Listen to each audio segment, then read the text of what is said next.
अस्सलामुअलैकुम बच्चों, this is doctor Mohammed Shafi and you guys are watching बायोमिस्ट्री।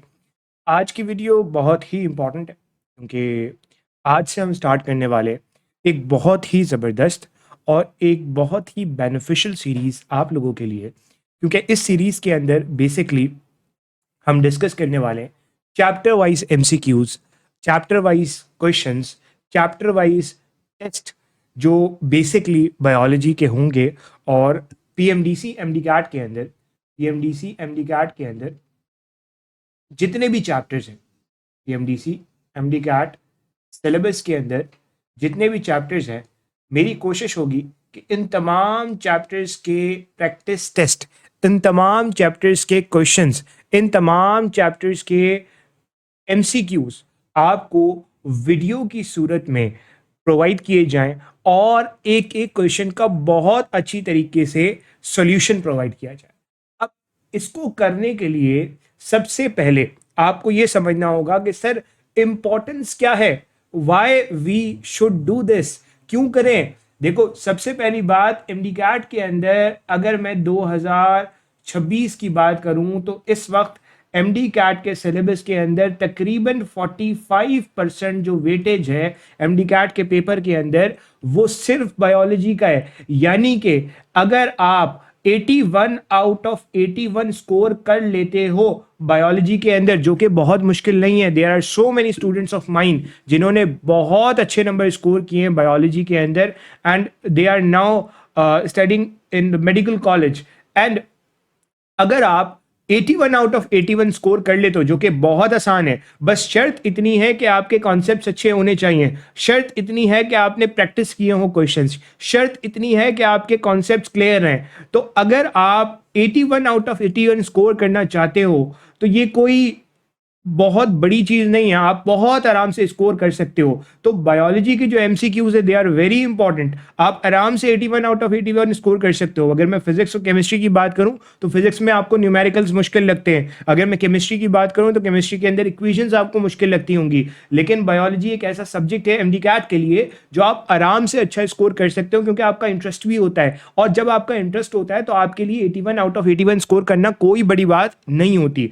देखो, अब इस पूरी सीरीज को करवाने का मतलब क्या है, इस पूरी सीरीज को करवाने का मतलब यह है कि आप चैप्टर वाइज एमसीक्यूज को प्रैक्टिस करो, चैप्टर वाइज क्वेश्चंस को प्रैक्टिस करो, और चैप्टर वाइज क्वेश्चंस को प्रैक्टिस करके ये देखो कि आप कहां स्टैंड करते हो। अगर आप सिर्फ प्रैक्टिस शीट सॉल्व करोगे तो हो सकता है वहां पे आपको क्वेश्चन ना समझ में आए कोई, और आपके पास कोई वीडियो सॉल्यूशन भी ना हो। तो this is the best opportunity. आपने करना यह है कि जब आप ये वीडियो देख रहे हो तो आपने सिंपली जो है वो अपने साथ एक नोट्स की कॉपी खोल के रखनी है, और हर क्वेश्चन के एंड के ऊपर, फॉर एग्जांपल अभी आपको क्वेश्चन नंबर 1 नजर आएगा, तो आपने क्या करना है, स्क्रीन को पॉज करना है, वीडियो को पॉज करना है, और वीडियो को पॉज करके खुद उसका सॉल्यूशन करना है। अगर आप उसका सॉल्यूशन कर लेते हो एंड वीडियो को देखने के बाद आपको समझ में आता है कि सर ये तो मेरा बिल्कुल ठीक हुआ, इसका मतलब है वो कॉन्सेप्ट, वो टॉपिक आपने बहुत अच्छे से प्रिपेयर किया हुआ है। और अगर लेट सपोज आपने उस क्वेश्चन को गलत किया है तो कोई मसले वाली बात नहीं है, आपको बहुत डिटेल में चीजें समझ में आ रही होंगी, और उसी क्वेश्चन के अंदर उस पूरे क्वेश्चन का जो कॉन्सेप्ट है वो आपको बहुत अच्छी तरीके से समझ में आ रहा होगा। अब सवाल ये होता है कि सर मैं सिंध का हूं, पंजाब का हूं, बलूचिस्तान का हूं, केपी का हूं, गिलगित का हूं, क्या मेरे लिए ये सीरीज काफी होगी, क्या मैं इस सीरीज को देख सकता हूं? देखो बेटा, इस पूरी सीरीज के अंदर जितने भी क्वेश्चंस हैं वो तमाम बोर्ड्स को मलहूज़े खातिर रखते हुए, तमाम बोर्ड्स को देखते हुए बनाए गए। तो आसान जबान में अगर मैं बात करूं तो सिंपल में, आप किसी भी बोर्ड से ताल्लुक़ रखते हो, आया आप गिलगित बल्तिस्तान से ताल्लुक़ रखते हो, बलूचिस्तान से रखते हो, केपीके से रखते हो या सिंध से रखते हो, आप इन क्वेश्चंस को सॉल्व करोगे तो आपके लिए अपना एग्जाम देना बहुत हद तक आसान हो जाएगा। तो आप आराम से इस चीज़ को सॉल्व कर सकते हो, किसी भी किस्म की कोई मसले मसाइल आपको देखने को नहीं मिलेंगे। तो ये बड़ी इंपॉर्टेंट चीज़ है। कोशिश करो कि इसको साथ साथ सॉल्व करो। अब होगा क्या, देखो एमडी कैट के अंदर एक वाहिद रास्ता जिससे आप स्कोर कर सकते हो वो एमसीक्यूज का आंसर करना ही है। और अगर आपको एमसीक्यू सॉल्व करने का तरीका नहीं आता, एमसीक्यूज को मार्क करने का तरीका नहीं आता, कॉन्सेप्ट लगाने का तरीका नहीं आता, तो अल्टीमेटली आप स्कोर इतना अच्छा नहीं कर पाओगे। और असल गेम तो बायोलॉजी का है। 81 अगर आपके नंबर आ गए तो पीछे जो नंबर बचते हैं उनको लेना काफी हद तक आसान हो जाता है, यानी कि आपका 40% तो सीधा सीधा यहां से सीधा हो जाता है। तो अल्टीमेटली आपके लिए बहुत हद तक आसानी हो जाती है। तो बताने का मकसद ये कि आपने कोशिश करनी है कि इस पूरी सीरीज को एंड तक देखना है, और मेरी कोशिश होगी कि तमाम चैप्टर्स जो एमडी कैट के अंदर इंक्लूडेड हैं उन तमाम चैप्टर्स के वीडियो सॉल्यूशन अपलोड किए जाए, ताकि आपको आइडिया हो सके कि आपकी प्रैक्टिस, आपके कॉन्सेप्ट इस वक्त कहाँ स्टैंड कर रहे हैं। So that's all about the introduction. बिना किसी देरी के हम इस वीडियो को स्टार्ट करते हैं और अपने चैप्टर की तरफ बढ़ते हैं। आज हम स्टार्ट करने वाले हैं एक बहुत ही इंपॉर्टेंट चैप्टर, और इस चैप्टर की इंपॉर्टेंस ये है कि इस चैप्टर के अंदर बहुत सारे टॉपिक्स ऐसे होते हैं यूरिन फॉर्मेशन का या किडनी से रिलेटेड क्वेश्चंस का, जो अक्सर बच्चों को समझ में नहीं आते। एंड अक्सर इनको इतने कॉम्प्लिकेटेड मैनर के अंदर बच्चे पढ़ रहे होते हैं कि उनको आखिर में रट्टा लगाना पड़ता है। तो अगर आप इस वीडियो को एंड तक देख रहे हो और तमाम क्वेश्चंस को बहुत अच्छे से सॉल्व कर रहे हो, साथ साथ प्रैक्टिस कर रहे हो, तो आई एम प्रीटी श्योर कि at the end of this video आपके तमाम कॉन्सेप्ट्स होम्योस्टैसिस से रिलेटेड आराम से कवर हो रहे होंगे। And if you want to revise the whole homeostasis in one go, तो आप इस वीडियो को आराम से सॉल्व कर सकते हो। आपके सारे कॉन्सेप्ट बहुत अच्छी तरीके से कवर अप हो रहे होंगे और तमाम कॉन्सेप्ट्स को बहुत अच्छे से हम देख रहे होंगे। तो बिना किसी देरी के स्टार्ट करते हैं अपने टॉपिक को। हमारा जो टॉपिक है वो है होम्योस्टैसिस, और होम्योस्टैसिस के अंदर हम होम्योस्टैसिस से रिलेटेड यानी कि किडनी और यूरिन फॉर्मेशन से रिलेटेड जितने भी क्वेश्चंस हैं, तमाम क्वेश्चंस को बहुत अच्छे से हम देख रहे होंगे बिना किसी देरी के। स्टार्ट करते हैं भाई। पहला क्वेश्चन यहाँ पे लिखा हुआ है, maintenance of a fairly constant internal environment of an organism is labelled as. अगर आप किसी भी ऑर्गेनिज्म के इंटरनल एनवायरनमेंट को एक कांस्टेंट मूड के अंदर रखो, यानी कि फॉर एग्जांपल इंटरनल एनवायरनमेंट के अंदर एक चीज़ आ जाती है टेम्परेचर। तो नॉर्मल टेम्परेचर इंसान का कितना होता है, 37 डिग्री सेल्सियस या 98.6 डिग्री फ़ारेनहाइट। अब अगर आप ये चाहते हो कि भाई टेम्परेचर इतना ही रहे, टेम्परेचर ना तो इससे बढ़े ना इससे कम हो, तो ये आप क्या कर रहे हो, मेंटेनेंस कर रहे हो इंटरनल एनवायरनमेंट की। Temperature is one of the example. तो अगर आप इस इंटरनल एनवायरनमेंट को मेंटेन कर रहे हो तो इसे आप क्या कहते हो, this is simply called the homeostasis. क्योंकि होम्योस्टैसिस एक ऐसी टर्मिनोलॉजी है जिसके अंदर हम इंटरनल एनवायरनमेंट को मेंटेन कर रहे होते हैं। तो आंसर क्या बनेगा, होम्योस्टैसिस बनेगा। फिर इसमें ऑस्मोरेगुलेशन, एक्सक्रीशन और थर्मोरेगुलेशन आ जाती है, तो आंसर यहाँ पे होम्योस्टैसिस बनता है। आगे चलते, इस क्वेश्चन में कह रहा है external environment of living organism. Environment, external environment living organism का क्या है। देखो एनवायरनमेंट के एक्सटर्नल एनवायरनमेंट की जब मैं बात करता हूँ एक लिविंग ऑर्गेनिज्म के, तो बहुत समझने वाली बात यह है कि एनवायरनमेंट कभी भी, खासतौर पे एक्सटर्नल एनवायरनमेंट, मान के चलो ये मेरे पास एक ऑर्गेनिज्म है, इसका ये एक्सटर्नल एनवायरनमेंट है, क्या ये हमेशा कांस्टेंट रहेगा, नहीं। कभी टेम्परेचर बढ़ गया, वाटर कम हो गया, 10 चीज़, तो ये बहुत ज़्यादा फ्लक्चुएट करता है, कंटिन्यूसली फ्लक्चुएट कर रहा होता है। तो यहाँ पे आंसर क्या बनेगा, option B. Very simple question, इतना मुश्किल क्वेश्चन नहीं है। आगे चलते हैं। कह रहे हैं most abundant nitrogenous waste in human urine is. Human urine के अंदर सबसे ज़्यादा मिलने वाली नाइट्रोजनस वेस्ट कौन सी है।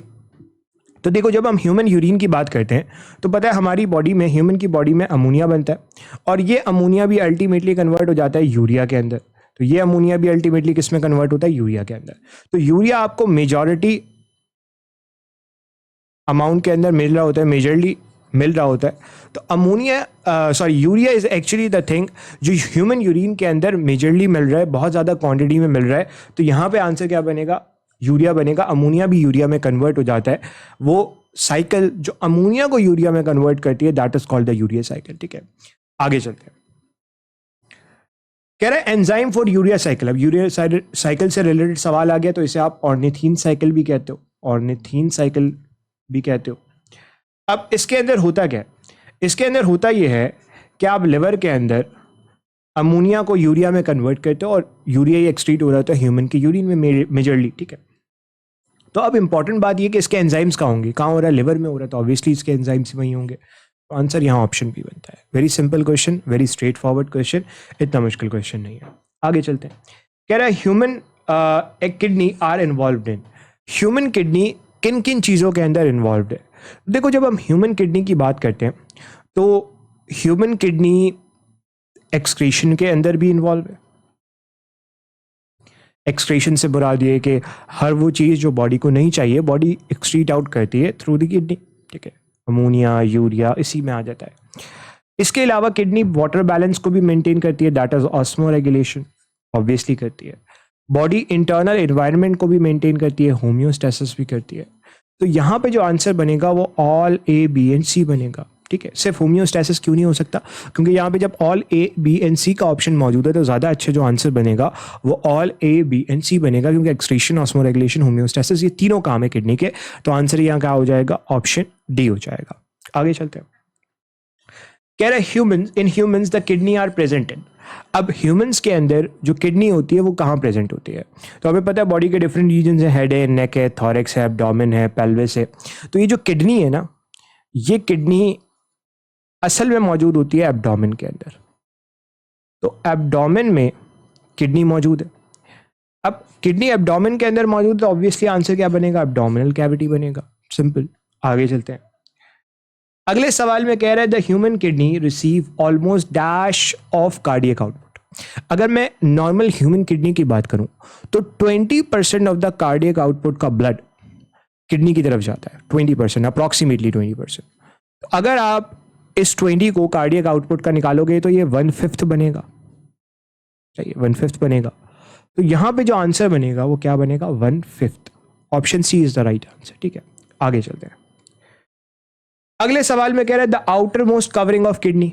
तो किडनी की जो आउटर मोस्ट कवरिंग होती है वो क्या होती है? किडनी के ऊपर ना एक कैप्सूल होता है, फाइब्रस कैप्सूल। अब अक्सर बच्चे इसका आंसर पेरिटोनियम लगाएंगे क्योंकि एब्डोमिनल कैविटी में पेरिटोनियम मौजूद है, लेकिन असल में जो किडनी है वो पेरिटोनियम के पीछे है। तो kidney is a retro peritoneal organ, kidney is a retro peritoneal organ. तो ये तो आंसर नहीं हो सकता। असल आंसर क्या होगा? फाइब्रस कैप्सूल, क्योंकि किडनी के ऊपर आपको एक कैप्सूल मिल रहा है and that is the fibrous capsule जो किडनी को कवर कर रहा है। तो यहां जो आंसर बनेगा वो बनेगा ऑप्शन ए, फाइब्रस कैप्सूल। आगे चलते हैं। कह रहे हैं the two kidney of man lie. जो इंसान की दोनों किडनीज होती हैं वो कहाँ लाई करती हैं? देखो याद रखना, हमें पता है राइट साइड के ऊपर एक बहुत बड़ा सा लिवर मिल रहा है, ठीक है। मैं एक सिंबॉलिक डायग्राम बना रहा हूँ, this is not the real diagram of liver, ठीक है। लिवर मिल रहा है। अब लिवर की वजह से जो राइट किडनी होती है वो थोड़ा सा नीचे प्रेजेंट होती है, जबकि जो लेफ्ट किडनी होती है वो थोड़ा सा ऊपर मौजूद होती है। ये मैंने बहुत ऊपर बना दिया बट थोड़ा बहुत फर्क होता है। तो राइट किडनी नीचे की तरफ होती है, लेफ्ट किडनी थोड़ा सा ऊपर की तरफ होती है। अगर कोई आपसे लोकेशन पूछ रहे तो अक्सर कहा जाता है कि भाई जो लेफ्ट किडनी होती है वो थोड़ा नीचे और थोड़ा ऊपर है, और वो जो मौजूद होती है थोराइजिक वर्टिब्री 12 से लेकर लंबर वर्टिब्री 3 के दरमियान। इसी तरीके से जो राइट किडनी होती है वो मौजूद होती है लंबर वर्टिब्री 1 से लेकर लंबा वर्टिब्री 4 के दरमियान, लंबा वर्टिब्री 4 के दरमियान, ठीक है। तो लेफ्ट किडनी ऊपर मौजूद है, राइट किडनी थोड़ा सा नीचे है। लेफ्ट किडनी हायर लेवल के ऊपर है, राइट किडनी नीचे है। तो आंसर क्या होगा? ऑप्शन सी होगा। Very simple question. आगे चलते हैं। कह रहा है sphincter muscle are located near the junction of. Sphincter muscle वो मसल्स होते हैं जो बेसिकली यूरिन के फ्लो को कंट्रोल करते हैं। तो अब मान के चलो दिस इज द ब्लैडर और इस ब्लैडर से आगे यूरेथ्रा है। तो इस ब्लैडर और यूरेथ्रा के जंक्शन के ऊपर यहाँ पे आपको क्या मिलेगा? स्फिंक्टर मिलेगा, और ये स्फिंक्टर यूरिन के फ्लो को कंट्रोल कर रहा होता है। तो स्फिंक्टर मसल्स जो कि स्मूथ मसल्स हैं मेजरली, वो कहाँ मिल रहे हैं? यूरिनरी ब्लैडर और यूरेथ्रा के जंक्शन के ऊपर मिल रहा है। तो आंसर यहाँ ऑप्शन डी बनता है, ठीक है। आगे चलेंगे। अगले सवाल में आपसे क्या कह रहा है? अगले सवाल में कह रहा है यूरिनोजेनाइटल डक्ट मेल के अंदर आप कैसे कहते हो? यूरिनोजेनाइटल डक्ट का मतलब यह है कि यूरिन भी यहाँ से पास आउट होगा, और मेल के अंदर जेनाइटल सिक्रीशंस क्या होती हैं? सीमेन होता है। तो सीमेन भी यहाँ से पास आउट होगा। तो यूरिन और सीमेन कहाँ से पास आउट होगा? चाहे यूरिन हो चाहे सीमेन हो, दोनों एक ही ट्यूब से पास ऑन हो रहा होता है, एक ही डक्ट से जा रहा होता है, जिसे आप क्या कहते हो? जिसे आप यूरेथ्रा का नाम देते हो। तो यहाँ आंसर ऑप्शन डी यूरेथ्रा बनता है। Urethra is the right answer. आगे चलते हैं। कह रहा है following filtration of blood and further processing through the tubular system. Blood filter हुआ, फिल्टर होने के बाद जो भी नेफ्रॉन के अंदर होना था हो गया। कह रहा है the urine is collected in a central cavity of the kidney, ठीक है। तो मान के चलो ये किडनी है, ठीक है, और फिर इस किडनी से ये यूरेटर निकल रहा है, ठीक है। तो यहाँ पे सेंट्रल कैविटी होती है जहाँ पे यूरिन कलेक्ट होता है। इसे आप कहते हो रीनल पेल्विस। तो जितना भी यूरिन है वो पहले रीनल पेल्विस में आता है। जितना भी यूरिन यहाँ से आ रहा है, यहाँ से आ रहा है, यहाँ से आ रहा है, यहाँ से आ रहा है, रीनल पेल्विस में जमा होगा। तो यहाँ पे जो सेंट्रल कैविटी जिसे आप कह रहे हो वो रीनल पेल्विस है। तो यहाँ आंसर ऑप्शन बी बनता है। ठीक है, renal pelvis is the right answer. आगे चलेंगे। कह रहे it is the part of nephron found in the medullary part of kidney. Medullary part का मतलब क्या है? अगर आप किडनी को देखो तो किडनी का, लेट सपोज यहाँ पे हम ड्रॉ कर लेते हैं इसे। ठीक है, किडनी का, मैं किडनी को इस तरीके से बना रहा हूँ। तो ये जो आउटर वाला पार्ट है दिस इज कॉल्ड कॉर्टेक्स, और जो अंदर वाला हिस्सा है इसे कहते हैं मेड्यूला। अब किडनी के अंदर कुछ नेफ्रॉन ऐसे होते हैं, या मेजरली नेफ्रॉन ऐसे होंगे जिनका जो इस तरीके से स्ट्रक्चर है वो नीचे मेड्यूला तक जाता है। This is called loop of Henle. तो लूप ऑफ हेल्ने का जो स्ट्रक्चर है वो अक्सर नीचे तक जा रहा होता है, तो मेड्यूलरी पार्ट में मिल सकता है। यहाँ पे जो आंसर बनेगा वो ऑप्शन डी, लूप ऑफ हेल्ने बनेगा। ठीक है, लूप ऑफ हेल्ने इज द राइट आंसर। आगे चलते हैं। कह रहे हैं माइक्रोस्कोपिक स्ट्रक्चर जो किडनी के अंदर आपको देखने को मिलता है और जो वेस्ट प्रोडक्ट रिमूव करता है ब्लड से। तो असल में बात कर रहा है कि किडनी का कौन सा ऐसा स्ट्रक्चर है जो किडनी का असल काम कर रहा है। फंक्शनल और स्ट्रक्चरल यूनिट ऑफ किडनी क्या है? तो आपका आंसर सिंपल सा नेफ्रॉन होगा। न्यूरॉन तो कहाँ होता है? न्यूरॉन तो ब्रेन में होता है। ठीक है, तो नेफ्रॉन यानी कि नर्वस सिस्टम में मिलेगा न्यूरॉन। तो यहाँ आंसर क्या होगा? नेफ्रॉन होगा। Very straightforward question, very simple question, आराम से सॉल्व होने वाला क्वेश्चन है। ठीक है, आगे चलते हैं। इस सवाल में कह रहे हैं renal corpuscles can be divided into. Renal corpuscles को आप किन में डिवाइड कर सकते हो? तो दो चीज़ें होती हैं। एक होता है आपके पास रीनल कार्पसल्स, दूसरा होता है रीनल ट्यूब्यूल्स। रीनल कार्पसल्स के अंदर दो चीज़ें आती हैं। ठीक है, सबसे पहले अगर मैं यहाँ ड्रॉ करूँ सिंबॉलिक डायग्राम, तो ये कैपिलरी का एक नेटवर्क मिलता है और इसके अराउंड आपको इस तरीके से कप शेप स्ट्रक्चर मिलता है। And this cup shape structure is called Bowman's capsule. Bowman's capsule. और इसके अराउंड ये जो कैपिलरी का नेटवर्क मिल रहा है दिस इज कॉल्ड ग्लोमेरुलस। ठीक है, तो ग्लोमेरुलस और बोमेन्स कैप्सूल मिल के क्या बना रहे होते हैं? रीनल कार्पसल्स बना रहे होते हैं। तो स्ट्रेट फॉरवर्ड यहाँ पे Bowman's capsule and glomerulus would be the right answer. ठीक है, वेरी सिंपल क्वेश्चन, वेरी आसान सा क्वेश्चन, आराम से निकल जाता है। आगे चलते हैं। कह रहे podocytes are self found in. अब ये जो पोडोसाइट्स हैं ये क्या, कहाँ होते हैं? अब यहाँ पे डिफरेंट बुक्स के अंदर, जो आपकी टेक्स्ट बुक्स हैं उनके अंदर एक बहुत ही कॉन्ट्राडिक्टरी पॉइंट लिखा हुआ है। होता ये है कि जो ग्लोमेरुलस होता है, अगर मैं यहाँ ड्रॉ करूँ, इस ग्लोमेरुलस के अराउंड ये बोमेन्स कैप्सूल है। तो डिफरेंट बुक्स के अंदर ये लिखा है कि इस ग्लोमेरुलस के अराउंड आपको कुछ सेल्स मिलते हैं जिन्हें आप पोडोसाइट्स कहते हो। अब सिंध टेक्स्ट बुक बोर्ड ये कहती है कि ये जो पोडोसाइट्स है ना, ये आपको ग्लोमेरुलस में मिलते हैं। लेकिन जितनी इंटरनेशनल टेक्स्ट बुक्स हैं, ये जो स्टैंडर्ड टेक्स्ट बुक्स हैं, वो ये कहती हैं कि it is the part of the Bowman's capsule. ठीक है, तो बोमेन्स कैप्सूल का पार्ट हो सकता है, बोमेन्स कैप्सूल के बेसिक स्ट्रक्चर का पार्ट बन सकता है। बट क्योंकि हमारी books Sindh text book board इसको ग्लोमेरुलस का पार्ट मानती है और ये कहती है भाई ब्लड कैपिलरी के अराउंड ये मिल रहा होता है, तो हम भी इसको ग्लोमेरुलस का पार्ट मानते हुए चलेंगे। तो हमारी किताब सिंपली ये कहती है glomerulus have specialised podocyte cells. तो यहाँ पे जो आंसर बनेगा according to Sindh text book board वो ऑप्शन ए बनेगा, दैट इज ग्लोमेरुलस। ठीक है, तो ग्लोमेरुलस को आप मान के आगे चल सकते हो। आगे चलते हैं। कह रहा है it is the sequence that correctly traces the path of urine after it leaves the kidney. अब होता यह है कि मान के चलो ये आपके पास किडनी आ गई। किडनी में रीनल पैल्विस से यूरेटर, यूरेटर से आप नीचे आ जाओ, दिस इज यूरेटर। यूरेटर नीचे आता है, एक ब्लैडर मिलता है और इस ब्लैडर के बाद एक डक्ट होती है जिसे यूरेथ्रा कहते हो। ठीक है, तो सबसे पहले आपके पास ये यूरेटर आ गया, यूरिनरी ब्लैडर आ गया, यूरेथ्रा आ गया। चेक कर लो, ureter, urinary bladder, urethra. Answer क्या हो जाएगा? Option A. सिंपल क्वेश्चन, आसान क्वेश्चन, इतना मुश्किल क्वेश्चन नहीं है। तो आंसर यहाँ ऑप्शन ए बनता है। आगे चलते हैं। कह रहा है efferent arteriole for the nephron distribute blood from. अब जो एफेरेंट आर्टीरियोल होता है मतलब वो आर्टीरियोल जो ब्लड लेकर आएगा कहाँ? ग्लोमेरुलस में। एफेरेंट मतलब लेकर आने वाला, सही है। तो यहाँ से जो ब्लड लेकर आ रहा है that is the efferent arteriole. ये ब्लड असल में आ कहाँ से रहा है? It distribute blood from dash to dash, किस कहाँ से कहाँ सप्लाई कर रहा है? तो एफेरेंट आर्टीरियोल ब्लड लेकर आ रहा है रीनल आर्टरी से, और रीनल आर्टरी से ब्लड सप्लाई कर रहा है किसको? ग्लोमेरुलस को। तो देख लो, रीनल आर्टरी ग्लोमेरुलस। आंसर यहाँ ऑप्शन बी बनता है। ठीक है, सिंपल क्वेश्चन है, आसान क्वेश्चन है, बेसिक क्वेश्चन है। आगे चलते हैं। इस सवाल में कह रहा है the one which is part of blood supply of the nephron. कौन सी ऐसी चीज है जो ब्लड सप्लाई का पार्ट है नेफ्रॉन की? तो नेफ्रॉन के अंदर ये आपको कैपिलरी का नेटवर्क मिल रहा है। जाहिर सी बात है, कैपिलरी का नेटवर्क मिल रहा है तो ब्लड सप्लाई से रिलेटेड है। तो यहाँ जो आंसर बनेगा वो ग्लोमेरुलस बनेगा। वुमेन्स कैप्सूल का काम कुछ और है, पीसीटी का काम कुछ और है, लूप ऑफ हेनले का काम कुछ और है। तो यहाँ ब्लड सप्लाई से रिलेटेड तो ब्लड कैपिलरी का जो नेटवर्क है that is called the glomerulus. तो आंसर यहाँ ऑप्शन ए बनता है। आगे चलते हैं। कह रहे हैं most of the useful constituent of the glomerular filtrate are reabsorbed in. अब होता यह है कि दिस इज ग्लोमेरुलस, इस ग्लोमेरुलस से निकल रहा है वुमेन्स कैप्सूल, फिर ये वुमेन्स कैप्सूल आगे जाके इस तरीके से पीसीटी बनाता है, प्रॉक्सिमल कॉन्वोल्यूटेड ट्यूब्यूल में जाता है। अब ग्लोमेरुलस से चीज़ें फिल्टर आउट होके वुमेन्स कैप्सूल में जाती हैं, इसको आप कहते हो ग्लोमेरुलर फिल्ट्रेट। वुमेन्स कैप्सूल का काम मेजरली यहाँ पे नहीं होता। पीसीटी क्या करता है, 100% ऑफ ग्लूकोज और अमाइनो एसिड को रीअब्सॉर्ब कर देता है। इसी तरीके से 60% ऑफ द वाटर को रीअब्सॉर्ब कर लेता है, डिफरेंट आइंस को रीअब्सॉर्ब करता है। तो मेजर जो रीअब्सॉर्प्शन हो रही है, जो अच्छी अच्छी चीज़ें हैं उनकी मेजर जो रीअब्सॉर्प्शन हो रही है वो पीसीटी में हो रही है, प्रॉक्सिमल कॉन्वोल्यूटेड ट्यूब्यूल में हो रही है। तो यहाँ आंसर क्या बनेगा, ऑप्शन सी बनेगा। So option C is the right answer. आगे चलते हैं। इस सवाल में आपसे कह रहे हैं it is the nephron segment that is always permeable to water.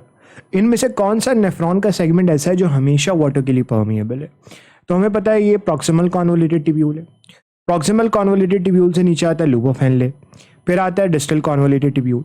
तो हमारे पास ये जो लूप ऑफ हेनले है इसके अंदर ये नीचे जाने वाला लिम्ब है इसका, देन ये ऊपर आने वाला लिम्ब है। तो ये जो ऊपर आने वाला लिम्ब है इसकी भी डिस्क्रिप्शन है, बट जो ऊपर आने वाला लिम्ब है इसे आप असेंडिंग लिम्ब कहते हो, और ये असेंडिंग लिम्ब वाटर को ट्रांसपोर्ट नहीं कर सकता, it is not permeable to water. On the other hand ये जो डिसेंडिंग लिम्ब है this is permeable to water. तो यहाँ पे जो करेक्ट आंसर बनेगा वो descending limb of loop of Henle बनेगा। तो descending limb of loop of Henle is the right answer. आगे चलेंगे। कह रहा है एक नॉर्मल बंदा है, उसके अंदर क्या चीज प्रेजेंट नहीं होगी ग्लोमेरुलर फिल्ट्रेट में? This is very important. Glomerular filtrate, जब हम ग्लोमेरुलर फिल्ट्रेट की बात करते हैं तो ग्लोमेरुलस से हर चीज जो है वो निकल सकती है, सिवाय ये वुमेन्स कैप्सूल आ गया। ठीक है, अब यहां से हर चीज निकल सकती है, ग्लूकोज भी निकल सकता है, सिवाय प्रोटीन के। प्रोटीन नॉर्मली ग्लोमेरुलस से फिल्टर आउट नहीं होता। अमाइनो एसिड हो सकते हैं, प्रोटीन नहीं हो सकता। तो यहाँ पे आंसर क्या बनेगा, प्रोटीन बनेगा। तो protein would be the right answer. They are asking about the glomerular filtrate. ठीक है, आगे चलते हैं। अगले सवाल में कह रहे हैं सीक्वेंस क्या है उन तमाम प्रोसेसेस का जो यूरिन फॉर्मेशन में आपको देखने को मिलते हैं। सबसे पहले क्या होता है, सबसे पहले फिल्टरेशन होती है, ग्लोमेरुलस से चीज़ें निकल के फिल्टर होती हैं, फिल्टरेशन होती है। फिर उस फिल्टरेशन के बाद आप क्या करते हो, जो भी चीज़ें काम की होती हैं इन्हें रीअब्सॉर्ब करते हो, और जो चीज़ें आपने एक्टिवली बॉडी से निकालनी होती है उनकी सिक्रीशन कर देते हो, ट्यूब्यूलर सिक्रीशन कर देते हो। तो यही देख लो, filtration, reabsorption, secretion, very simple. Micturition कहते हैं यूरिन पास करने को। तो that is a simple, that is a totally different thing. ठीक है, तो यहाँ आंसर क्या बनेगा, ऑप्शन डी बन जाएगा। आगे चलते हैं। कह रहा है increase water concentration in plasma. मान के चलो ये ब्लड है, इस ब्लड में वाटर है, अगर वाटर का लेवल ब्लड में बढ़ जाए तो क्या होगा? देखो, एल्डोस्टेरॉन से वाटर का डायरेक्टली कोई ताल्लुक नहीं है, हो सकता है इनडायरेक्टली, बट डायरेक्टली कोई नहीं है। तो अभी आपके लेवल के ऊपर ये चीज़ काम की नहीं है। अब जब वाटर का लेवल बढ़ेगा तो यूरिन ज़्यादा बनेगा, क्योंकि ज़्यादा पानी आपने बॉडी से निकालना है, तो यूरिन आउटपुट कम नहीं होगा, बढ़ेगा। कैंसिल हो गया ऑप्शन। अब एडीएच रिलेटेड सवाल इसमें कुछ हो सकता है। याद रखना, एडीएच का मतलब है एंटी डायूरेटिक हार्मोन। डायूरेसिस कहते हैं किडनी से पानी का निकलना इन the form of urine. Anti diuretic पानी को किडनी से नहीं निकलने देगा और पानी को अब्सॉर्ब करेगा। तो अगर पानी ऑलरेडी ज़्यादा है तो क्या आप चाहोगे एडीएच बढ़े और एडीएच बढ़ के पानी को एब्जॉर्ब करे? आप कहोगे नहीं। क्यों? क्योंकि पानी ऑलरेडी ज़्यादा है। तो आप चाहोगे ज़्यादा से ज़्यादा पानी यूरिन की फॉर्म में निकले। तो एडीएच का लेवल क्या होगा, बढ़ेगा कम होगा? ऑब्वियसली कम होगा। यहाँ आंसर क्या होगा, ऑप्शन डी बी बनेगा। अब एडीएच का लेवल बढ़ता कब है? जब भी डिहाइड्रेशन वाली कंडीशन आती है तब एडीएच का लेवल जो है वो बढ़ रहा होता है। तो यहां आंसर क्या बनेगा? ऑप्शन बी बनेगा। आगे चलते हैं। कह रहा various factor of pathological and chemical nature may progressively destroy the nephron. बहुत सारी ऐसी चीजें हैं जो नेफ्रॉन को डिस्ट्रॉय कर रही होती हैं। पार्टिकुलरली इट्स कौन सा स्ट्रक्चर पार्टिकुलरली डिस्ट्रॉय किया जा रहा होता है? तो particularly Punjab text book board ये कहती है कि पार्टिकुलरली ग्लोमेरुलस को डिस्ट्रॉय किया जा रहा होता है, और ग्लोमेरुलस को डिस्ट्रॉय करने की वजह से ultimately end stage renal disease देखने को मिल सकती है। तो glomerular part would be the right answer. Glomerular part will be the right answer. आगे चलते हैं। कह रहा है the mechanism by which artificial kidney remove nitrogenous waste from blood is. ठीक है, आर्टिफिशियल किडनी आप हीमोडायलिसिस को कह सकते हो। हीमोडायलिसिस के अंदर क्या होता है? आप एक डायलिसिस मशीन के अंदर ब्लड को लेकर जाते हो। ठीक है, ये ब्लड को आप लेकर गए डायलिसिस मशीन में। अब डायलिसिस मशीन में यहाँ मान के चलो ब्लड है, यहाँ डायलाइजर फ्लूइड है। ये क्या करेगा? इस डायलाइजर फ्लूइड के अंदर कोई भी नाइट्रोजनस वेस्ट प्रोडक्ट नहीं है, तो ये क्या करेगा? ब्लड से वेस्ट प्रोडक्ट को डिफ्यूजन के जरिए निकालेगा, और जो ब्लड यहाँ से आगे जाएगा उसमें नाइट्रोजनस वेस्ट प्रोडक्ट नहीं होंगे। तो यहाँ पे सिंपल डिफ्यूजन काम करेगी। This is called haemodialysis. ठीक है, इसे ही आप आर्टिफिशियल किडनी भी कह सकते हो। तो यहाँ पे जो काम हो रहा है वो किसके थ्रू हो रहा है? डिफ्यूजन के थ्रू हो रहा है। तो यहाँ पे आंसर क्या बनेगा? यहाँ पे जो आंसर बनेगा वो बनेगा ऑप्शन सी, सिंपल डिफ्यूजन। ठीक है, simple diffusion is the right answer. आगे चलते हैं। कह रहा है the most common renal stone. Renal stone सबसे ज्यादा कॉमनली कौन कौन से होते हैं? देखो, रीनल स्टोन कैल्शियम ऑक्सलेट के भी हो सकते हैं, रीनल स्टोन सिस्टीन के भी हो सकते हैं, रीनल स्टोन स्ट्रूवाइट के भी हो सकते हैं, बट सबसे कॉमन जो मिलते हैं वो कैल्शियम ऑक्सलेट के स्टोन देखने को मिलते हैं सबसे कॉमनली। तो कैल्शियम ऑक्सलेट के स्टोन आर मेजरली फाउंड। तो यहाँ पे क्या आंसर होगा? कैल्शियम ऑक्सलेट होगा। ठीक है, आंसर इज ऑप्शन ए। आगे चलते हैं। कह रहा है मैमल्स में यह ऑब्जर्व किया गया है कि जो स्किन है it has been adapted as. Mammals में स्किन को अडेप्ट किया गया है कैसे? देखो, याद रखना, स्किन की जब भी बात आएगी तो स्किन में रेस्पिरेशन तो पॉसिबल नहीं है, क्योंकि मैमल्स की स्किन में कैराटिन होता है और रेस्पिरेशन इतनी मोटी लेयर से पॉसिबल नहीं है, तो रेस्पिरेशन तो नहीं हो सकती। अब अक्सर बच्चे इसका आंसर एक्सक्रीशन लगाते हैं स्वेट ग्लैंड को सोच के। देखो, एक्सक्रीशन इसका आंसर इसलिए भी नहीं है क्योंकि एक्सक्रीशन का जो मेजर ऑर्गन है वो आपके पास किडनी है। तो ये डायरेक्टली ऐसा नहीं है कि अगर किसी की किडनी फेल हो गई तो सिंपल स्किन से एक्सक्रीशन हो रही है। No, organ of circulation obviously no. तो organ of thermoregulation would be the right answer, क्योंकि स्किन के ऊपर स्किन में मौजूद है स्वेट ग्लैंड, स्किन में डिफरेंट कैपिलरीज मौजूद है। तो जब भी ब्लड में फ्लक्चुएशन आती है तो ये सारी चीज़ें जो है वो मेजरली काम कर रही होती हैं। ठीक है, तो यहाँ आंसर हो जाएगा ऑप्शन सी। आगे चलते हैं। कह रहे समर के दौरान the activation of sweat gland is an example of. Summer में स्वेट ग्लैंड की एक्टिवेशन किसकी एग्जाम्पल है?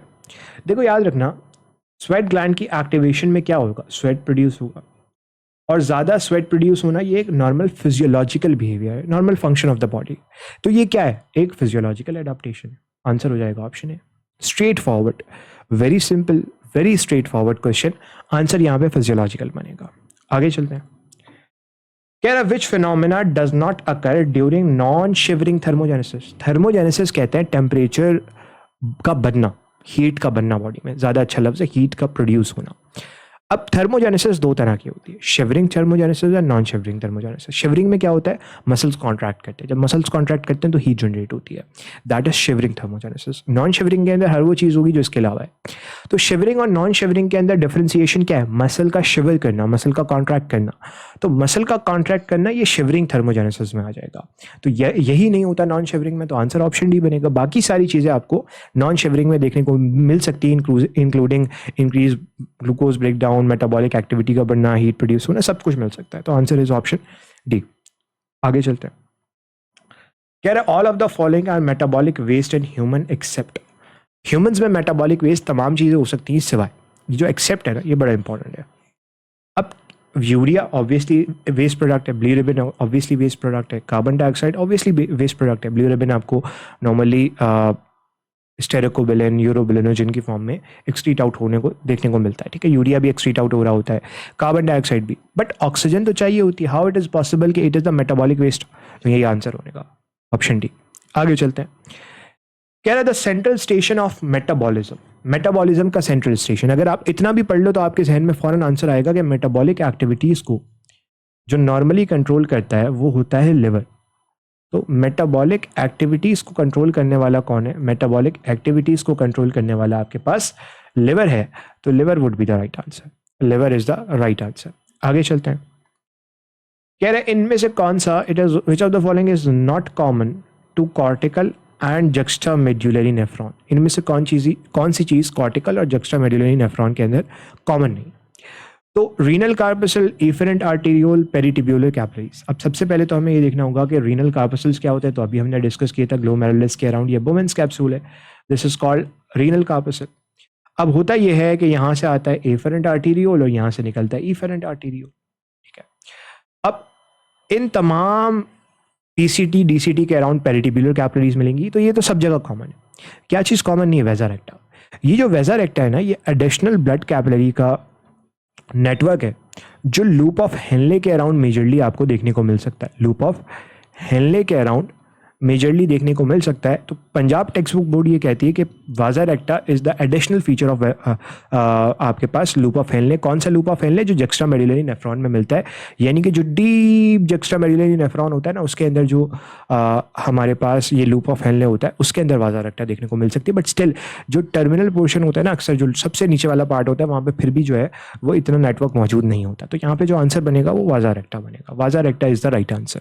तो क्या कॉमन नहीं है? कॉर्टिकल नेफ्रॉन नॉर्मली जो है वो उसका लूप ऑफ हेनले छोटा होता है, तो वो ऑब्वियसली वहाँ पे वाजा रेक्टा नहीं होगी। जक्स्ट्रामेडुलरी नेफ्रॉन का क्योंकि लूप ऑफ हेनले नीचे तक पेनिट्रेट करता है, तो वहाँ पे वाजा रेक्टा मिल सकता है। तो आंसर यहाँ पे क्या होगा? वाजा रेक्टा would be the right answer. आगे चलेंगे। कह रहे ग्लोमेरुलस ब्लड लेता है किससे? याद रखो कि ग्लोमेरुलस जो होता है हमारे पास, ये ग्लोमेरुलस है। इस ग्लोमेरुलस में ब्लड आएगा एफरेंट आर्टेरियोल से और निकलेगा इफरेंट आर्टेरियोल से, ठीक है। तो एफरेंट आर्टेरियोल से ब्लड आएगा कहाँ पे? ग्लोमेरुलस से। कह रहा है फ्रॉम, कहाँ से ले रहा है? तो एफरेंट आर्टेरियोल से ले रहा है। तो answer is option C. Option C is the right answer, ठीक है। Very simple question. आगे चलते हैं। कह रहा है वो कौन सा प्रोसेस है जो डायरेक्टली किडनी के लेवल पे नहीं होता? किडनी एक्सक्रीशन करती है, ऑस्मोरेगुलेशन होती है, होम्योस्टैसिस कर सकती है। किडनी डायरेक्टली क्या नहीं कर रही? देखो, किडनी एक्सक्रीशन करेगी तो एक्सक्रीशन में सबसे पहला स्टेप तो हमने पढ़ा, ग्लोमेरुलस से चीज़ें फिल्टर होंगी, अल्ट्रा फिल्ट्रेशन ये तो होगी। फिर रीअब्जॉर्प्शन होती है चीज़ों की, फिर ट्यूब्यूलर सिक्रीशन होती है जिसके अंदर बहुत सारी चीज़ें जो हमारी बॉडी में काम की नहीं होती, इंक्लूडिंग हाइड्रोजन आयन, उसको ट्यूब्यूल्स में डाला जा रहा होता है। तो ये सारी चीज़ें होंगी। क्या नहीं होता? डीअमाइनेशन डायरेक्टली नहीं होता। तो डीअमाइनेशन किडनी के लेवल पे डायरेक्टली नहीं हो रहा होगा। तो यहाँ पे आंसर क्या बचेगा? यहाँ पे जो आंसर बनेगा वो बनेगा ऑप्शन ए। तो option A is the right answer. Option A जो है वो करेक्ट आंसर बन जाता है। आगे चलते हैं। कह रहा है रीनल आर्टरी किडनी में एंटर करेगी किससे? देखो, रीनल आर्टरी याद रखना, ये हमारे पास किडनी है। इस किडनी में ये जो रीजन है इसको रीनल हाइलम को, ठीक है। इस रीनल हाइलम से रीनल आर्टरी एंटर करेगी, साथ में नर्व्स एंटर करेंगी और यूरेटर निकल जाएगा। तो रीनल आर्टरी एंटर करेगी किडनी के अंदर थ्रू दी रीनल हाइलम या रीनल हाइलस कह लो। आंसर इज ऑप्शन बी, ठीक है। Very simple question, very straightforward question. आगे चलते हैं। अगले सवाल में कह रहा है नेफ्रॉन का वो कौन सा पार्ट है that is not surrounded by capillary. तो मैंने आपको बताया कि ग्लोमेरुलस तो कैपिलरी का खुद एक नेटवर्क है, तो ये तो होगा। Loop of Henley, distal tubule और पीसीटी के अराउंड पेरिटिब्यूलर कैपिलरीज मिलती है, तो ये भी होगा। यहाँ पे जो करेक्ट आंसर बनेगा वो लूप ऑफ हेनले बनेगा, क्योंकि लूप ऑफ हेनले का जो टर्मिनल पोर्शन होता है, मान के चलो ये लूप ऑफ हेनले, तो इसका जो लोअर पोर्शन है यहाँ तक नॉर्मली ब्लड सप्लाई या यहाँ तक नॉर्मली ब्लड कैपिलरीज नहीं जा रही होती। तो loop of Henle would be the right answer, ठीक है। आगे चलेंगे। अगले सवाल में कह रहा है nephron specifically instrumental in the production of concentrated urine are. कौन सा ऐसा नेफ्रॉन है जो कंसंट्रेटेड यूरिन बनाता है? अब जाहिर सी बात है, जिसका भी लूप ऑफ हेनले ज़्यादा डीप होगा, ज़्यादा बड़ा होगा, उतना ज़्यादा वो वाटर को एब्जॉर्ब करेगा। तो जितना ज़्यादा वो वाटर को एब्जॉर्ब करेगा, आगे यूरिन में वाटर उतना ही कम होगा, और जितना यूरिन में वाटर कम होगा उतना यूरिन कंसंट्रेटेड होगा। तो सिंपल सी बात यह है कि जो लूप ऑफ हेनले है वो सबसे बड़ा किसका होता है? जक्स्ट्रामेडुलरी नेफ्रॉन का होता है। तो juxtamedullary nephron would be the right answer, ठीक है। Juxtamedullary nephron is the right answer. आगे चलेंगे। अगले सवाल में आपसे कह रहा है maximum reabsorption of water in nephron occur eight.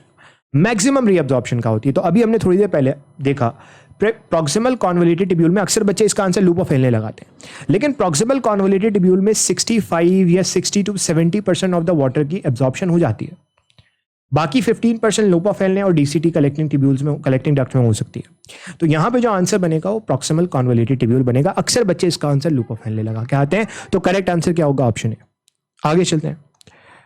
अगले सवाल में कह रहा है वो नेटवर्क ऑफ ब्लड कैपिलरी जो कि ट्यूब्यूल्स के अराउंड देखने को मिलता है नेफ्रॉन में। तो प्रॉक्सिमल कॉन्वोल्यूटेड ट्यूब्यूल, लोपा फैनले और डिस्टल कॉन्वोल्यूटेड ट्यूब्यूल के अराउंड ये जो नेटवर्क ऑफ कैपिलरी मिलेगा, इसे आप पेरी कहते हैं अराउंड।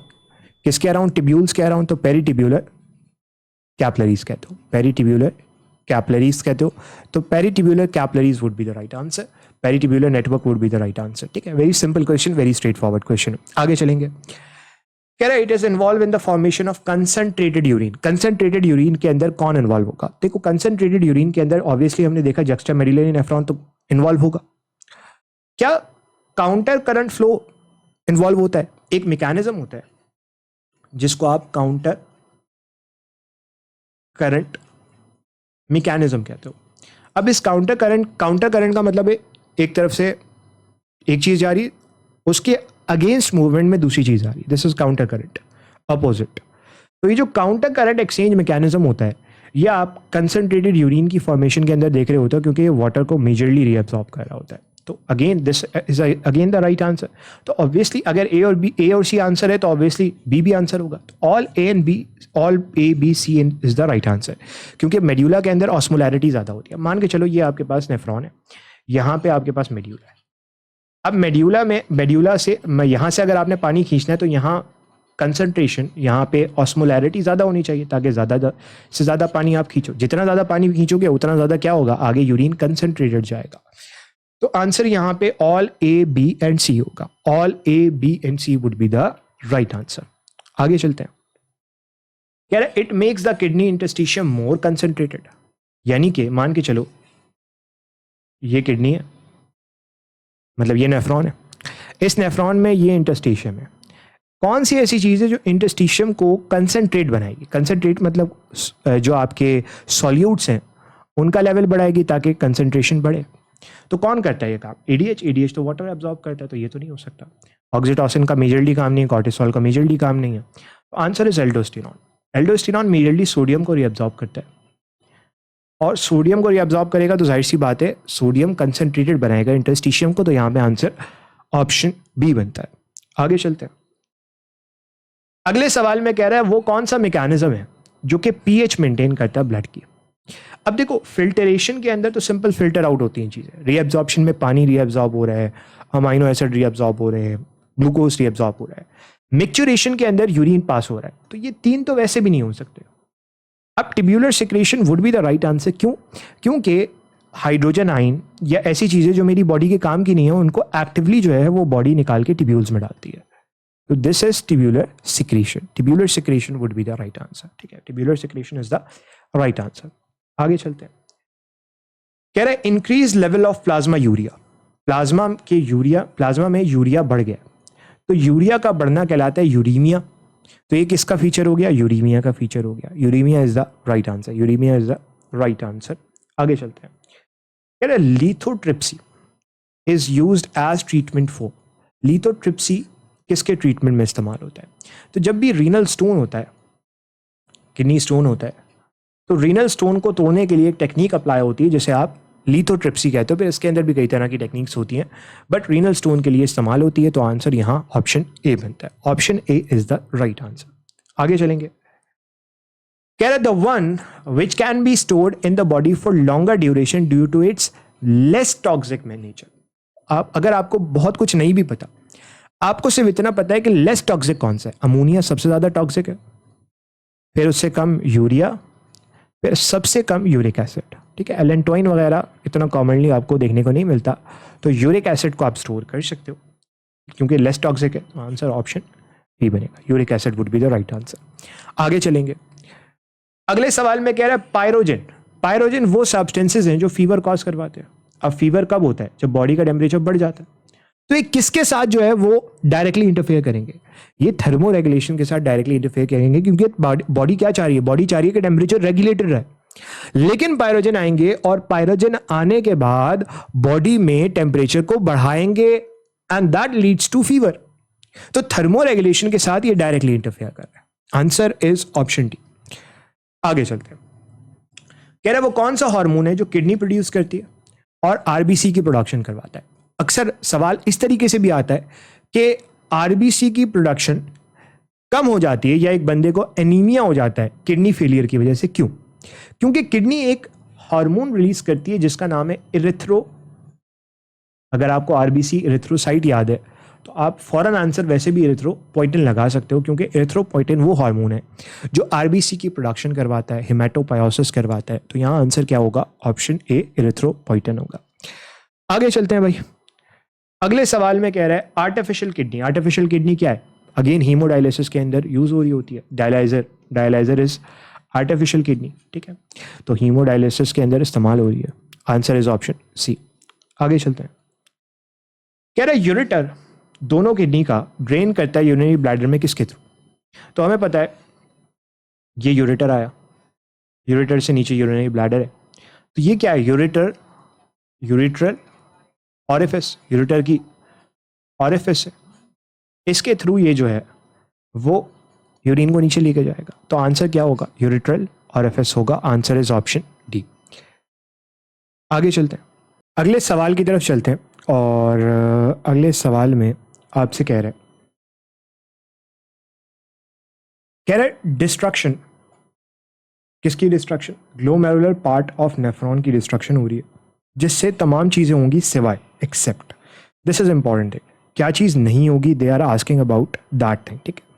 तो जब हम इस चीज़ को देखते हैं कि क्या चीज़ नहीं होगी, तो जाहिर सी बात है जब ग्लोमेरुलस डिस्ट्रॉय हो जाएगा तो आप ये कह सकते हो कि एक तरह से नेफ्रॉन डिस्ट्रॉय हो रहा है। नेफ्रॉन डिस्ट्रॉय होगा तो क्या एरिथ्रोपोइटिन आएगा? ऑब्वियसली नहीं आएगा, एरिथ्रोपोइटिन भी नहीं आएगा। जब एरिथ्रोपोइटिन नहीं आएगा तो आरबीसी की प्रोडक्शन कम हो जाएगी, बॉडी में आरबीसी कम हो जाएगा। तो इसका मतलब है डिक्रीज नंबर ऑफ आरबीसी तो देखने को मिलेगा, जिसे आप एनीमिया कहते हो। क्या ब्लड प्रेशर बढ़ जाएगा? किडनी का ब्लड प्रेशर में भी मेजर रोल है, और नॉर्मली जिनकी किडनी फेलियर की तरफ मामला जा रहा होता है उनका ब्लड प्रेशर बढ़ा हुआ होता है, ये भी होगा। क्या ब्लड में यूरिया का अमाउंट बढ़ जाएगा? ऑब्वियसली अब किडनी नेफ्रॉन यूरिया को निकाल के कहाँ नहीं डाल रहा? यूरिन में नहीं डाल रहा, तो ऑब्वियसली यूरिया का अमाउंट ब्लड में बढ़ जाएगा, ये भी होगा। क्या नहीं होगा? Increase production of urea in the body. इसका किडनी से कोई ताल्लुक नहीं है। यूरिया कितना बन रहा है बॉडी में, ये बॉडी का अपना मसला है। तो यहां पे this would be the right answer, option B would be the right answer. आगे चलते हैं। कह रहा है what is the immediate effect of kidney stone? Kidney stone का इमीडिएट इफेक्ट क्या होगा? मान के चलो दिस इज योर यूरेटर, इस यूरेटर में यहाँ किडनी स्टोन फंस गया है, या यहाँ पे मान के चलो किडनी में स्टोन बन गया है, तो ऑब्वियसली यहाँ यूरिन नहीं आ पाएगा आगे, यूरिनरी ऑब्स्ट्रक्शन होगी, यूरिनरी ऑब्स्ट्रक्शन होगी। और यूरिनरी ऑब्स्ट्रक्शन के साथ साथ इन्फेक्शन की भी पॉसिबिलिटी है। तो यूरिनरी ऑब्स्ट्रक्शन भी है और इन्फेक्शन की भी पॉसिबिलिटी है। तो यहाँ पे both urinary obstruction and infection would be the right answer, दोनों देखने को मिल सकता है। आगे चलते हैं। कह रहे अगर 1000 ml पानी चाहिए to remove nitrogen in the form of ammonia, अगर 1000 ml पानी चाहिए नाइट्रोजन को अमोनिया की फॉर्म में रिमूव करने के लिए, तो कितना पानी चाहिए होगा सेम क्वांटिटी ऑफ नाइट्रोजन को रिमूव करने के लिए इन द फॉर्म ऑफ यूरिया? अब एक स्टैंडर्ड तो हमें बहुत अच्छे से पता है, कि अमोनिया की जब हम बात करते हैं तो अमोनिया के लिए हमें 500 ml पानी चाहिए, 500 ml पानी चाहिए पर ग्राम ऑफ नाइट्रोजन। इसी तरीके से अगर मुझे यूरिया को एक्सीट आउट करना है तो 50 ml चाहिए, 50 ml चाहिए, ठीक है। तो अब इसका मतलब ये कि क्वांटिटी ऑफ अमोनिया हमें निकालनी होगी कि कितना हमने क्वांटिटी ऑफ अमोनिया एक्सट्रीट करना है। तो 1 ग्राम को, अब लिसन वेरी केयरफुली, 1000 ml पानी चाहिए था हमें नाइट्रोजन रिमूव करने के लिए इन द फॉर्म ऑफ अमोनिया, ठीक है। कितना पानी सेम नाइट्रोजन के अमाउंट को रिमूव करने के लिए चाहिए होगा यूरिया में? अब देखो 1 ग्राम नाइट्रोजन को अगर आपने रिमूव करना है किस फॉर्म में? अमोनिया की फॉर्म में, तो 500 चाहिए, ठीक है। तो 1000 के लिए कितना चाहिए होगा? ऑब्वियसली 1000 के लिए मतलब 1000 कब चाहिए होगा? जब नाइट्रोजन 2 ग्राम हो जाए। तो सिंपल ये 2 ग्राम नाइट्रोजन के लिए, अगर आपने 2 ग्राम नाइट्रोजन को अमोनिया की फॉर्म में एक्सट्रीट आउट करना है तो क्या आंसर है? तो आंसर 1000 ml है।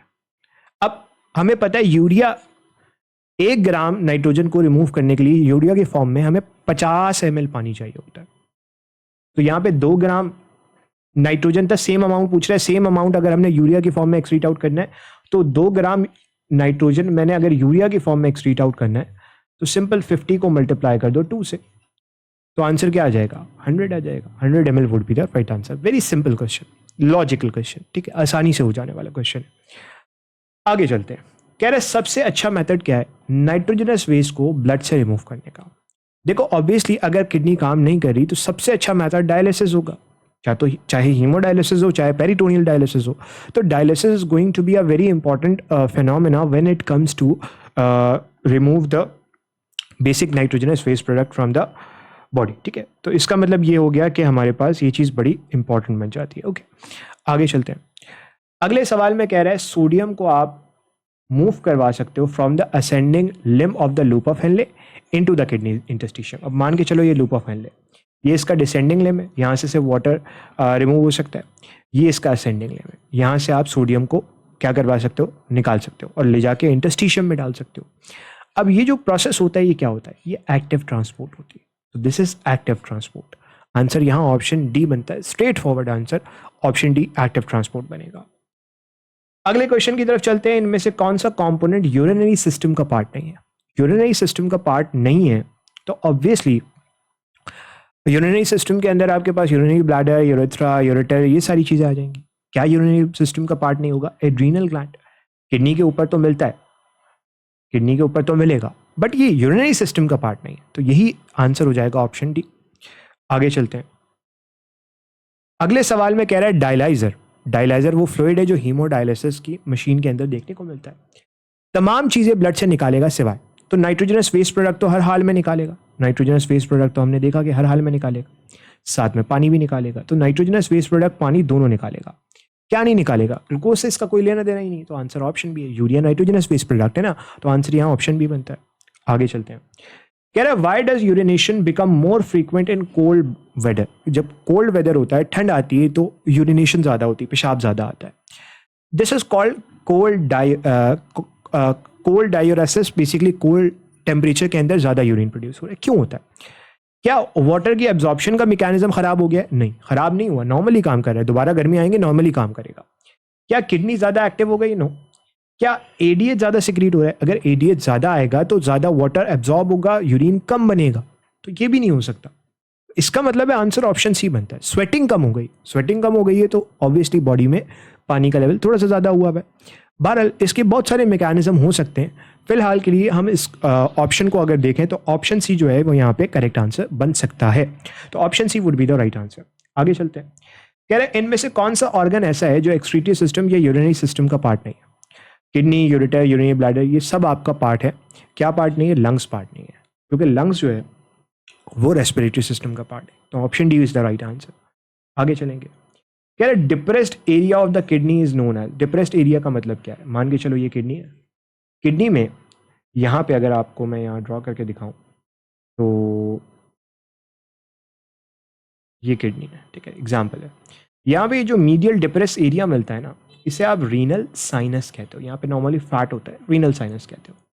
तो इस डिप्रेस्ड एरिया को आप क्या कह रहे हो? This depressed area is called renal sinus, ठीक है। Renal sinus would be the right answer. अक्सर बच्चे इसका हम आंसर लगाते हैं, but renal sinus is the right answer. आगे चलते हैं। कह रहे प्रॉक्सिमल कॉन्वोल्यूटेड टिब्यूल किसके दरमियान मिलेगा? तो हमें पता है this is glomerulus, Bowman's capsule, फिर आएगा पीसीटी, फिर लूप ऑफ हेनले। तो proximal convoluted tubule Bowman's capsule और लूप ऑफ हेनले के दरमियान है। तो वुमेन्स कैप्सूल और loop of Henle would be the right answer. Option D is the right answer. आगे चलते हैं। कह रहा है renal vein ultimately join. Renal artery abdominal aorta से निकलती है। जो डिसेंडिंग एओर्टा नीचे आता है ना, वो जब एब्डोमिन में आता है तो उसे एब्डोमिनल एओर्टा कहते हैं। यहीं से डायरेक्टली रीनल आर्टरी निकलती है। और रीनल वेन कहाँ जाती है? जाहिर सी बात है ये हार्ट के नीचे है, तो हार्ट के नीचे से जितना भी ब्लड होता है वो इंफीरियर वेना केवा से ऊपर जाता है, इंफीरियर वेना केवा। तो inferior vena cava would be the right answer, ठीक है। वेरी सिंपल क्वेश्चन है, बहुत आसान सा लॉजिकल सवाल है, ठीक है। आगे चलते हैं। कह रहे ascending limb of loop of Henle is permeable to. हमने देखा डिसेंडिंग लिम्ब वाटर के लिए परमिएबल है और असेंडिंग लिम्ब सोडियम के लिए या सॉल्ट के लिए। तो आंसर ऑप्शन सी बनता है। Straight option C is the right answer. आगे चलेंगे, कह रहा है कौन सा स्ट्रक्चर कॉर्टिकल नेफ्रॉन में नहीं है। तो कॉर्टिकल नेफ्रॉन और जुक्स्टामेडुलरी नेफ्रॉन के अंदर फर्क जो है वो सिर्फ लूप ऑफ हेनले का है। तो लूप ऑफ हेनले अगर बड़ा है तो वो जुक्स्टामेडुलरी है, बाकी वरना कॉर्टिकल होगा। तो long loop of Henle would be the right answer. आगे चलते हैं, अगले सवाल में कह रहा है fluid collected in Bowman's capsule is called. अब जाहिर सी बात है ग्लोमेरुलस से निकल के फ्लूइड जा रहा है वुमेन्स कैप्सूल में, तो इसे हमने देखा था क्या कह रहे हैं, ग्लोमेरुलर फिल्ट्रेट कह रहे हैं। Answer is option C, glomerular filtrate will be the right answer. आगे चलते हैं, अगले सवाल में कह रहा है which substance is completely reabsorbed in a normal person. यानी कि कौन सा ऐसा सब्सटेंस है जो कंप्लीटली रीअब्सॉर्ब होता है, यूरिन के अंदर आता ही नहीं है। तो समझने वाली बात यह है कि जो कंप्लीटली रीअब्सॉर्ब होने वाला मटेरियल है ना वो ग्लूकोज है, क्योंकि ग्लूकोज एक नॉर्मल इंसान के यूरिन में कभी भी नहीं होता है, डायबिटिक पेशेंट के यूरिन में हो सकता है। तो यहां पे glucose would be the right answer. क्या आंसर हो जाएगा, glucose is the right answer. आगे चलते हैं, कह रहे हैं which hormone is release during dehydration. तो हमने अभी अभी देखा था ADH would be the right answer. ठीक है, आगे चलते हैं, कह रहे thick ascending limb is influenced by. Thick ascending limb, आप थिक ना भी समझो तो असेंडिंग लिम्ब समझ लो। असेंडिंग लिम्ब सोडियम को रीअब्सॉर्ब करता है, तो सोडियम की रीअब्सॉर्प्शन के लिए जो हार्मोन आ सकता है वो एल्डोस्टेरॉन। तो aldosterone would be the right answer, straight forward, aldosterone is the right answer. आगे चलते हैं, अगले सवाल में कह रहे हैं dehydration increases the risk of kidney stone because it. Dehydration से किडनी स्टोन के चांसेस बढ़ते हैं, क्यों? जब डिहाइड्रेशन होगी तो यूरिन कम बनेगा, कंसंट्रेटेड यूरिन होगा। जब कंसंट्रेटेड यूरिन होगा तो उसके अंदर जो सॉल्ट्स हैं वो प्रेसिपिटेट कर सकते हैं, जमा हो सकते हैं। तो अल्टीमेटली उसकी वजह से किडनी स्टोन के चांसेस बढ़ जाएंगे। तो आंसर यहाँ कंसंट्रेटेड यूरिन होगा। आगे चलते हैं, अगले सवाल में कह रहे हैं obstruction of the ureter may cause. Ureter की अगर ऑब्स्ट्रक्शन हो जाए तो क्या होगा। अब फेडरल टेक्स्ट बुक बोर्ड की बुक ये कहती है कि अगर किडनी में, अगर यूरेटर में ऑब्स्ट्रक्शन हो जाए किसी भी वजह से, मैलिग्नेंसी की वजह से या कोई स्टोन की वजह से, तो एक्यूट रेनियल फेलियर होता है, एक्यूट रीनल फेलियर देखने को मिलता है, क्रॉनिक नहीं, एक्यूट रीनल फेलियर। ठीक है, तो answer is option D.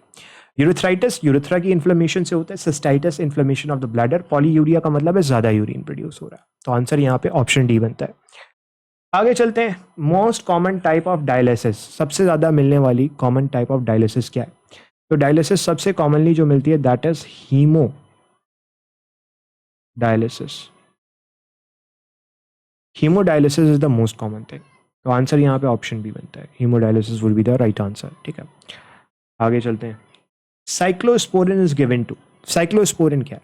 Cyclosporin immunosuppressant drug है, इम्यून सिस्टम को सप्रेस करती है। तो कब देते हैं हम ये इम्यूनो सप्रेसेंट ड्रग? हम तब देते हैं जब हमें इम्यून सिस्टम को सप्रेस करना होता है। अब क्यों करना है? फॉर एग्जाम्पल हमने एक किडनी लगाई है एक इंसान के अंदर, किडनी ट्रांसप्लांट किया है, तो ऑब्वियसली हम नहीं चाहते कि उसकी बॉडी इस किडनी को पहचाने, तो वहां पे हम उसके इम्यून सिस्टम को सप्रेस करेंगे, तो यहाँ पे इम्यूनो सप्रेशन देंगे। Answer is option C, suppress immunity would be the right answer. आगे चलते हैं अगले सवाल की तरफ। ओके, इस सवाल में आपसे कह रहा है homeotherm maintain a constant body temperature due to. अब ये जो होम्योथर्म्स होते हैं, ये होम्योथर्म्स जो है वो अपनी बॉडी का नॉर्मल टेम्परेचर मेंटेन कर लेते हैं। किससे? नॉर्मल फिजियोलॉजिकल प्रोसेस से, जो इनका नॉर्मल फिजियोलॉजिकल प्रोसेस है उससे ये नॉर्मली काम कर रहे होते हैं। तो answer is option B, straightforward. ठीक है, होम्योथर्म की एग्जाम्पल के अंदर बर्ड्स और मैमल्स आ जाएंगे, बर्ड्स और मैमल्स होम्योथर्म की एग्जाम्पल में आते हैं। आगे चलते हैं, एक्टोथर्म कौन से? तो एक्टोथर्म की जब हम बात करते हैं तो एक्टोथर्म के अंदर हमारे पास वो तमाम ऑर्गेनिजम्स आ जाएंगे जिसमें इनवर्टिब्रेट्स आएंगे, फिशेस आएंगे, फिशेस, एम्फीबियंस, रेप्टाइल्स। ठीक है, रेप्टाइल्स, एम्फीबियंस, ये सब आ जाएंगे। फिशेस दिख नहीं रही, ये तो स्पैरो बर्ड से ताल्लुक रखता है, तो नहीं, बैट नहीं, ह्यूमन भी नहीं, lizard would be the right answer क्योंकि लिजर्ड का ताल्लुक रेप्टाइल से। तो आंसर इज ऑप्शन सी। ठीक है, आगे चलते हैं, कह रहे हैं हॉट टेम्परेचर में क्या चीज हीट लॉस से बचाती है? हीट लॉस को हेल्प करती है, बचाती है, हेल्प करती है, क्योंकि जाहिर सी बात है हॉट टेम्परेचर में बॉडी का टेम्परेचर बढ़ रहा है तो आप ज़्यादा से ज़्यादा हीट बाहर निकालना चाहोगे। अब अगर आप ज़्यादा से ज़्यादा हीट बाहर निकालना चाहते हो तो ऑब्वियसली यहाँ पे ब्लड कैपिलरीज को आप क्या करोगे? डायलेट कर दोगे। तो there will be vasodilation, जिसकी वजह से हीट लॉस हेल्प होगा। तो vasodilation is the right answer. Vasoconstriction कब होती है? वेजो कंस्ट्रक्शन तब होती है जब हमारे पास आपने बॉडी के अंदर हीट को बचाना है, तो आंसर यहाँ पे जो आंसर बनेगा वो ऑप्शन सी बनेगा। आगे चलते हैं। Blubber in marine mammals function mainly to. Blubber क्या होता है? मेरीन मैमल्स के अंदर आप क्या करते हो, स्किन के नीचे फैटी लेयर को बना देते हो जिसे ब्लबर कहते हो। ये इंसुलेशन का काम करती है, हीट लॉस से बचाती है, ठीक है। तो ऑब्वियसली हीट लॉस से बचाने का काम करेगी, तो आंसर यहाँ ऑप्शन बी बनता है। Very simple question. आगे चलते हैं भाई। अगले सवाल में कह रहा है इनमें से कौन सी कंडीशन ऐसी है जो एक्सेसिव हीट लॉस की वजह से होगी, result from excessive heat loss. ज्यादा से ज्यादा हीट बॉडी से निकलेगी तो क्या पायरेक्सिया होगा? पायरेक्सिया फीवर को कहते हैं, बॉडी टेम्परेचर बढ़ जाना, ये तो नहीं होगा। हाइपरथर्मिया, टेम्परेचर बढ़ना, अगेन नहीं होगा। होम्योस्टैसिस तो बिल्कुल भी नहीं है। तो hypothermia would be the right answer. ज्यादा हीट निकल गई, पीछे टेम्परेचर कम हो गया, हाइपोथर्मिया। आगे चलते हैं। Urea is produced in human mainly from the metabolism of. Urea कब बनता है? देखो हमें पता है, अगर मैं अमाइनो ग्रुप जो कि मैं निकालता हूँ किससे, अगर मैं यहाँ पे नॉर्मल अमाइनो एसिड बनाऊँ, यहाँ पे आर आ गया, यहाँ पे एच आ गया, ये अमाइनो ग्रुप जब मैं निकालता हूँ तो इस प्रोसेस को मैं कहता हूँ डी अमाइनेशन।